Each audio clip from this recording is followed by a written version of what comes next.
A West Ada bus driver is on paid leave after an altercation with a student left him medically diagnosed with anxiety. He says the school district needs to take further action to protect other kids on the bus. But wait till you see the brightly colored yellow plastic device he was so worried about. Reporter Jake Melder investigates.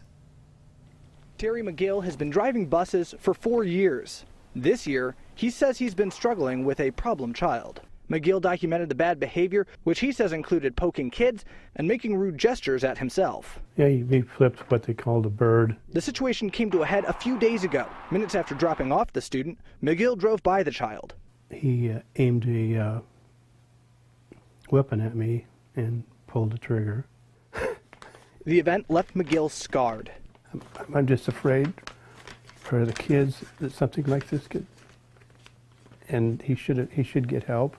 That worry overwhelmed McGill, and he broke down. I was diagnosed with acute anxiety. The school district investigated the situation.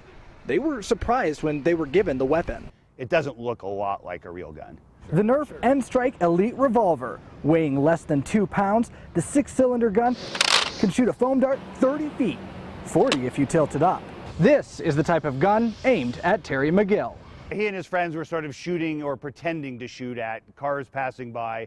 The bus comes back by. He points this Nerf gun at the bus and pretends to shoot at it. I showed the toy gun to McGill. I wanted to give you this just so that you could take a closer look at that. To see if he still thought it was a threat. What I sounded more dominant, where I heard it well. With the safety of his children on his mind, he maintains that the gun is a weapon. I would say, yeah, certainly would be a threat. How would I respond to the fact that this would be pointing at you? How would you respond as a driver? How would the students in the back respond? Would they jump out the back door? I don't know. Regardless of the reality of the toy gun, McGill is shaken up and wants the problem solved. It was difficult, and I felt that my students were at risk. The school district says they've addressed the situation, but for privacy reasons cannot share details with us. McGill says he won't go back on the bus if the student is one of his riders. Live in studio, Jake Melder, 6 on your side.